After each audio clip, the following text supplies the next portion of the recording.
Hello everyone, welcome back to the channel.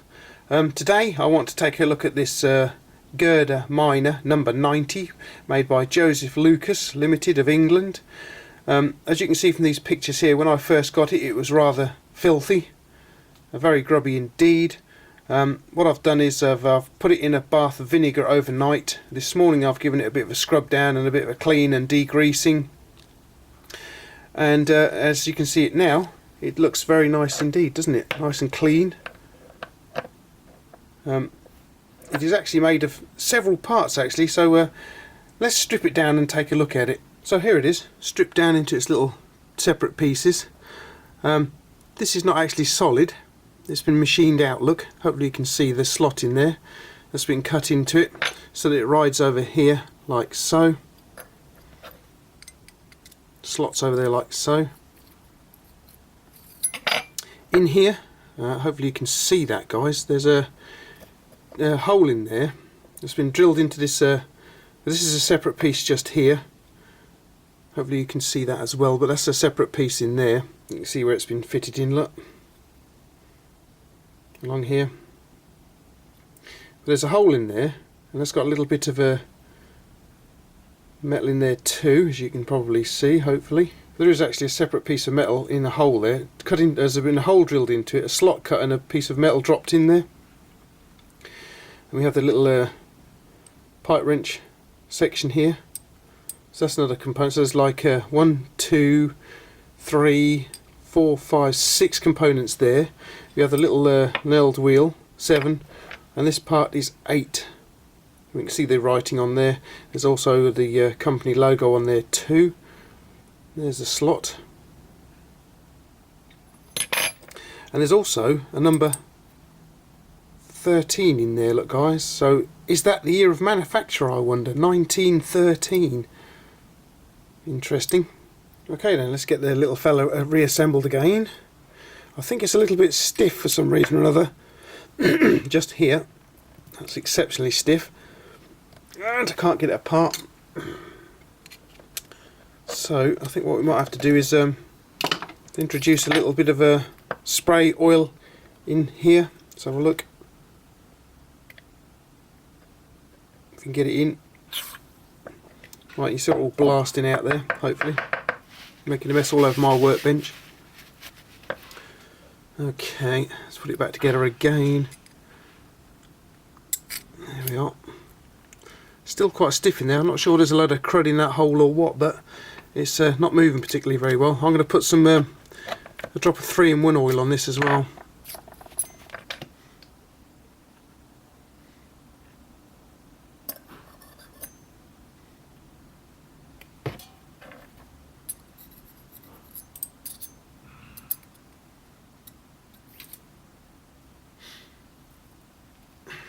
I'm covered in 3-in-1 oil now.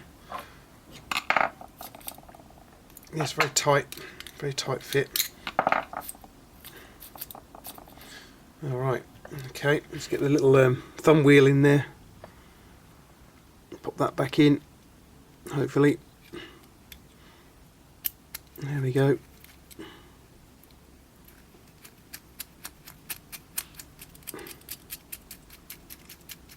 It's running in there quite nicely now. That feels good, stiffening up a little bit here as you might expect.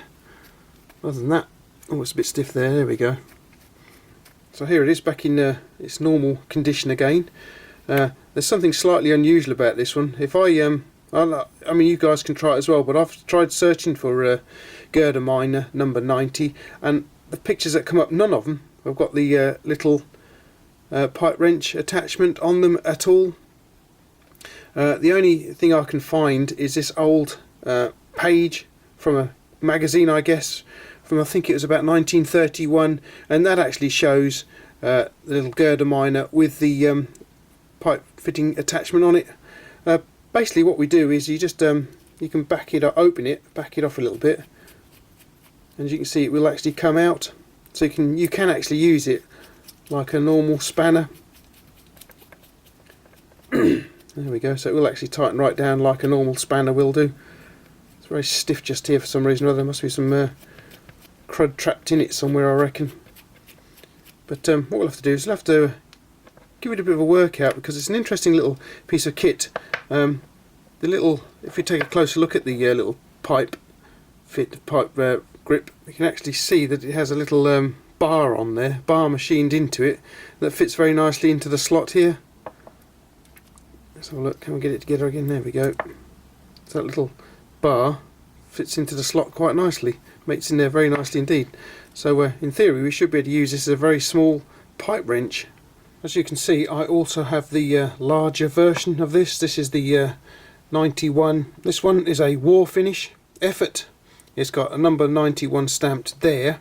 We've also got the government marking arrow just here with a number underneath it. I'm not sure what that is, 1945 maybe.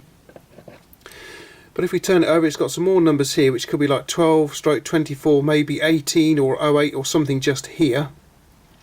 And then we do actually have the war finish stamped in it just there. So there's not the same amount of, as you can see, there isn't the same amount of markings as there are on the smaller one. So I imagine this was probably made before World War II, probably between the wars sometime maybe, possibly. And this one was made during World War II, I would think, or possibly even World War I maybe. But as you can see, somebody's gripped in a vice here to try and free it up. I think it still runs. Let's give it a go. It's a little bit stiff, but it still works, as you can see. There we go. So it still works. Okay, so I've got this small M5 nut and bolt here. As you can see, it's nice and loose. Let's get the Girder Minor onto it and see what we can do. There we go, it fits on there very nicely indeed. There's no slack or anything in this. This has been well looked after, this particular example, I think. So let's tighten him up. I can get quite a bit of, yes, I can get quite a bit of torque on there, as I'm sure you can see. It's definitely tight. Try and get him undone again. There we go. So yeah, it still works. So that's a little M5. Let's try something a little larger. How about this huge M10 here? A lot bigger. That's nice and loose, as you can see. Get the number 90 if we can. Will it fit on there? Yes, it will. Look at that. So not got much to get hold of on this thing, but give it a go. And yes, it is actually tightening that up quite nicely. I can get a fair amount of torque despite the short little handle on it. Ah, blimey. Woo. Yeah, that was tight. That's still alright in there. That's a nice little bit of kit, is this? So I've just had a close look at some of the photos I took of this little fellow, and it appears that that 13 in there is actually E3. Check it out, it's E3. So whether that's a manufacturing date code, I'm not sure. But what an interesting little fellow this is. Okay, so I'm not sure how well this thing is going to work as a pipe wrench, but I haven't got a bit of pipe. But what I have got is this nut and bolt here, which we've just used, and I'm going to pretend this is a piece of pipe. So what I'm going to do is I'm going to lock it in here using a contemporary of the Joseph Lucas here, this footprint wrench here, and we just tighten it up, get it nice and tight in there, and see if we can undo it. Right, that's nice and tight. Let's get the is there blood on? Why is there blood on here? There isn't, that's alright. Okay, it's just ink. Right, let's see if the little Lucas can undo it. I wonder how you're supposed to use this. It's interesting, it just seems to be taking stainless off the nut at the moment here. It doesn't want to grip it at all, to be honest with you guys. So I'm not really sure how you're supposed to use this as a pipe grip, but it's definitely not gripping anything, that's for sure. That's interesting. What about this way then? Do it the opposite way. No. So unfortunately I can't get it to get hold of this shaft here and undo it. That's a shame. It doesn't want to grip at all, guys. Let's try it right up here somewhere. No, it doesn't matter where you put it, it does not want to grip. Or how tightly you do the if you just, well, the tighter you do it, it just pushes it off. But yeah, that's disappointing then. Not having it at all. But we can loosen it with a footprint. Oh, that's a shame. Doesn't want to hold it at all, guys. Look at that, nothing. Okay, so looking at the little jaws on here, it looks like they're supposed to grip that away, not this way, sort of thing, if you see what I mean. Get sort of it that away. So let's give it a go that way then. I wonder if it's because this is actually stainless steel, which is why it's not really oh, hang on though, wait a minute. You've got to push on it really hard. And it is starting to get a lot of it out of the way, guys. There we go. It's got a good grip on it. It's actually locked it on now. So you've got to do it the opposite way to which you think you would. There we go. So it does work. Wow. Aha. So that's something we've discovered today then, guys. Don't do it that way. You've got to do it this way. The opposite way to which you'd think. And then it gets a fair old grip of it then. Oh yeah, so it does kind of work then. Cool. Tightened it up a bit. I don't think you're going to get a lot of torque on there, but yeah. Oh, so it does work then. So there is a very specific way to use the pipe grip jaws then. That's interesting. I have seen contemporary spanners with this sort of, you know, you can take out the jaw, this type of, hang on.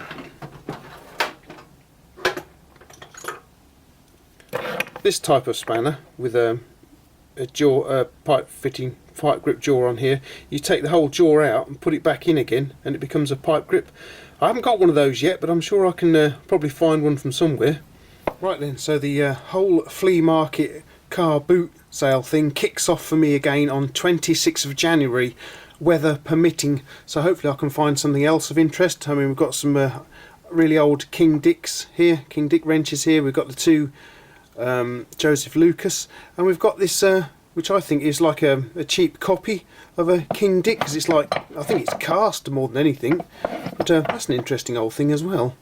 And of course, don't forget, I shall be looking for my 6-inch pipe wrench, which I haven't got yet either, so I shall be looking out for that too. And don't forget to check out my review of this little fellow here. I'll put you a little card in just here so you can go along and take a look at it as well, because this is an interesting little thing as well. It's a little bit bigger than the Joseph Lucas. Alrighty guys, well I hope you enjoyed the review of this interesting little Joseph Lucas Girder Minor No. 90. I thoroughly enjoyed making it for you. This one, as I say, is in particularly good condition, isn't it? It's very nice. I like that one. I say I think it's quite unusual in the fact that it's got little pipe grips on it as well, because I say if you do a search for the No. 90, you won't see many pictures of it with the pipe grips on. So I think I did all right there getting this one. Alright then guys, hope you enjoyed popping over to Rathbone Manor. Keep an eye on the channel, because I've got a huge great box full of vintage tools that I'm slowly working my way through. I've got so many of them. It's a hard job to keep up with them all, to be honest with you, but yeah, I'm getting there very slowly but surely. Okay guys, well thanks for popping over. Thanks for taking a look at the little spanner here, and thank you very much for watching.